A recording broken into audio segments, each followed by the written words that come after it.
Señor juez, una vez que se ha formulado imputación al señor Alan Francisco Miramontes y que el mismo se ha acogido a un término constitucional, es que se actualiza la primera hipótesis contenida en el artículo 154 del Código Nacional de Procedimientos Penales, por lo cual esta representación social solicita la imposición de medidas cautelares, tomando en consideración el informe rendido por el Instituto de Servicios Previos al Juicio, el cual señala que existe un riesgo medio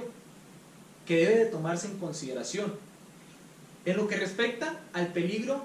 de obstaculización de la investigación, tenemos que el señor Miramontes habita en la misma casa en la cual sucedieron los hechos. Esto se advierte de su propia declaración, así como la de los diversos testigos. Además, al haber sido encontrada la víctima, Elizabeth Bustillos, y haber sido recabados diversos elementos de prueba en la citada vivienda, tenemos que si el señor Miramontes regresa a esta casa, existe la probabilidad, en términos de la fracción primera del artículo 169 del Código Nacional de Procedimientos Penales, de que elimine o de que oculten los elementos de prueba que aún puedan existir en este lugar. Además del informe rendido por el Instituto de Servicios Previos al Juicio, tenemos que la persona propietaria de la casa en la que sucedieron los hechos era precisamente la víctima, Elizabeth Bustillos, lo cual, concatenando este elemento objetivo de prueba con el segundo riesgo procesal, es decir, la posible sustracción a la acción de la justicia, tenemos que el señor Miramontes no cuenta con un arraigo en esta ciudad, en virtud de que no tiene ningún inmueble a su nombre, no tiene un domicilio diverso en el cual pueda ser localizado, y que si bien es cierto, cuenta con un trabajo, no existen elementos suficientes que nos informen o que nos acrediten cuánto tiempo lleva trabajando en dicho lugar. Más aún, el informe antes referido se advierte que los padres del señor Miramontes han fallecido y que los familiares con los cuales mantiene contacto habitual viven en El Paso, Texas, y que además el señor Miramontes cuenta con una visa para entrar y salir del país vecino de Estados Unidos. Además, señoría, tomando en consideración la pena que en un momento le pudiera llegar a corresponder, la misma oscila entre los 20 y los 50 años, en términos de lo establecido en el artículo 127 del Código Penal para el Estado de Chihuahua, vigente para abril de 2017, siendo que, si tomamos en consideración la expectativa de vida de edad aproximada del señor Miramontes de 30 años, nos da como resultado que es una pena considerable, lo cual puede ser otro elemento, que puede ser otro incentivo además, para que el señor Miramontes se sustraiga a la acción de la justicia, siendo que todo esto, señoría, es que se actualizan las hipótesis contempladas en la fracción primera y segunda del artículo 168 del Código Nacional de Procedimientos Penales, en el sentido de que el señor Miramontes no cuenta con un arraigo en la ciudad, tiene facilidad para alejarse de esta ciudad, para permanecer en el vecino país, y además la pena que en un momento le pudiera corresponder es un incentivo para que se sustraiga de la acción de la justicia. Ahora bien, su señoría, en lo que respecta a la seguridad del menor Rodolfo Arredondo, tenemos que de la declaración del señor Miramontes y del informe del Instituto de Servicios Previos al Juicio, es este quien ostenta la guardia y custodia. Sin embargo, su señoría, no pasa desapercibido que es el pequeño Rodolfo quien está declarando en contra del señor Miramontes, por lo cual existe un riesgo fundado de que pueda cometer actos en contra de su integridad personal o incluso en contra de su vida. Lo anterior, señoría, en términos del artículo 170 del Código Nacional de Procedimientos Penales, por lo cual existe un riesgo procesal de nivel medio, tal como lo advierte el Instituto de Servicios Previos al Juicio, y es por eso que es necesaria la imposición de medidas cautelares, y siguiendo la recomendación del citado instituto, en el sentido de que es posible que el señor Miramontes lleve el proceso en libertad bajo un esquema estricto de supervisión, esta Fiscalía solicita la imposición de las medidas cautelares contempladas en la fracción séptima, octava, novena y 12ª del arábigo 155 del Código Procesal Único. Es decir, en primer lugar, la separación del lugar en que sucedieron los hechos y la prohibición de acercarse, a fin de que no elimine u oculte elementos de prueba. En segundo lugar, la prohibición de acercarse o comunicarse con el menor Rodolfo, a fin de que si la defensa es necesario que se comunique con el menor, ha de ser mediante una autorización judicial. En En tercer lugar, la colocación de un localizador electrónico, el cual nos señalará expresamente en qué lugar se encuentra el señor Miramontes. Es por eso, señoría, que todas estas medidas antes solicitadas deben durar durante todo el tiempo que dure el proceso, siendo que las mismas son idóneas para que los riesgos antes señalados y acreditados no se materialicen, siendo que las medidas cautelares son necesarias para lograr tales fines y son proporcionales en el sentido en que no son demasiado gravosas ni exageradas, ya que el señor Miramontes podrá continuar con su calidad de vida, no se verá afectado ni en su trabajo ni socialmente.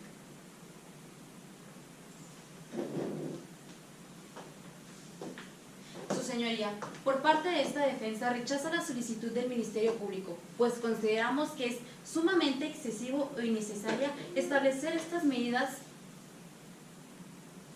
por lo anterior. En primer término, referente a la obstaculización de los medios de la investigación,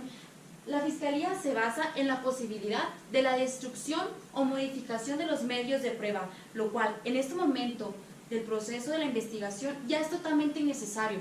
porque dentro de la misma carpeta de investigación se encuentra un peritaje en materia de criminalística, así como cuál es todo el destino que han llevado todas las pruebas recabadas a lo largo de este proceso. Considerando que es exceso por parte de esta representación social solicitarle y exigirle a mi representado que se extraiga de su domicilio cuando el lugar de los hechos ya ha sido efectivamente analizado. En segundo término, esta representación social no acredita ningún dato objetivo que establezca que el niño Rodolfo se encuentra en posibilidades de que esté en riesgo, tanto en su vida como su integridad personal. Consideramos que es un sustento que no tiene validez alguna. De lo contrario que se desprende de las declaraciones emitidas por el señor Miramontes, así como el niño Rodolfo, que revelan que llevan una relación filial de padre e hijo, sustentadas en el cariño y en el amor que ambos han estado construidos durante 4 años desde que el menor tiene 6 años de edad. Por lo que los riesgos citados por parte de este Ministerio Público no tienen sustento alguno. Todo esto con fundamento en los numerales 169 y 170 del Código Nacional de Procedimientos Penales. Referente a la sustracción de la justicia, también esta representación social hace mención de la posibilidad de que el señor Miramontes no tenga arraigo dentro de la ciudad. De la misma forma, de la posibilidad de imponer alguna pena, por lo cual nosotros desaprobamos totalmente esta cuestión. Pues el señor Miramontes, si bien es cierto, hasta este momento no se le ha acreditado alguna propiedad dentro de la ciudad, pero el señor Miramontes sí cuenta con un arraigo en esta ciudad. De lo que se desprende de los estudios elaborados por el Instituto de los Servicios previos al juicio desprendidos, se ha fijado que tiene un trabajo estable, un trabajo fijo, de martes a domingo, de 7 de la noche a 1 de la mañana. Esta información también fue ventilada por esta Fiscalía. Y dentro de ese mismo trabajo puede ser encontrado el señor, aunado a que su dependiente económico, el niño Rodolfo, reside en esta ciudad, el cual el señor Miramontes lo ha reconocido legalmente y ha reconocido que tiene un sentimiento de amor y de cariño hacia su hijo. También, su señoría, le pido que tenga en consideración el tiempo en el cual el señor Miramontes ha residido inamoviblemente dentro de esta ciudad. Todos estos datos se encuentran establecidos dentro de los estudios elaborados del Instituto de los Servicios previos al juicio, que ha acreditado también que el señor Miramontes ha estado viviendo dentro de su domicilio durante un plazo de 3 años, en el cual no ha salido del mismo, concluyendo que tiene un asentamiento fijo dentro de esta ciudad, por lo cual tiene un debido arraigo. También se hizo mención acerca de que el señor Miramontes tiene familiares en los Estados Unidos, también de que cuenta con una visa para ingresar a la misma país, lo cual no es un dato que justifique o que incluso acredite que el señor Miramontes pueda sustraerse de la justicia. También le solicito que tenga en consideración el comportamiento que el señor ha tenido a lo largo de todo este proceso, pues en primer término, él fue quien hizo solicitud mediante una llamada a los servicios de emergencia. Se quedó en el lugar de los hechos hasta que arribara la agente de policía Anchondo. También no puso resistencia alguna a su detención. Y por último, el mismo señor Miramontes presentó voluntariamente su entrevista. Toda esta información que se está desplegando se encuentra dentro del informe policíaco hecho por el señor Herbert Anchondo. También de las declaraciones de la radiooperadora Cecilia Ochoa. También de las mismas declaraciones del señor Miramontes. Todo esto tiene un indicativo de que el señor Miramontes tiene la verdadera voluntad de someterse a este procedimiento penal, conforme a los artículos 168 en su fracción tercera. Para finalizar, esta representación social también hace mención de la posibilidad de establecer una pena, lo cual no consideramos que sea cuerdo, porque si bien es cierto, la pena que le pueda llegarse a imponer al señor Miramontes no es justificación alguna para establecer una medida cautelar la cual violente el principio de inocencia del señor Miramontes. También, esto da como resultado la posibilidad de que pueda considerarse como un adelanto de la pena. Esta representación social no ha acreditado los riesgos que demuestren que el señor Miramontes pueda sustraerse de la justicia. Tampoco ha demostrado la justificación del por qué deba establecerse un localizador electrónico limitándolo a un espacio, lo cual única y exclusivamente haría que violentara sus derechos de circular libremente, así como intervenir en su privacidad. Si bien es cierto, todos estos derechos pueden privarse única y exclusivamente cuando existan riesgos procesales graves, lo cual en este caso no se ha podido demostrar. A toda vez que, si bien es cierto, el señor Miramontes a lo largo de todo este proceso ha demostrado que tiene el deseo de someterse voluntariamente a este procedimiento, por lo cual, si esta fiscalía sigue solicitando que se establezcan estas medidas cautelares, las cuales no ha acreditado, aunado al principio de la mínima intervención,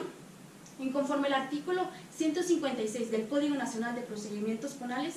es por esto que esta defensa solicita que el señor Miramontes lleve su proceso en manera de libertad. Es cuanto, su señoría.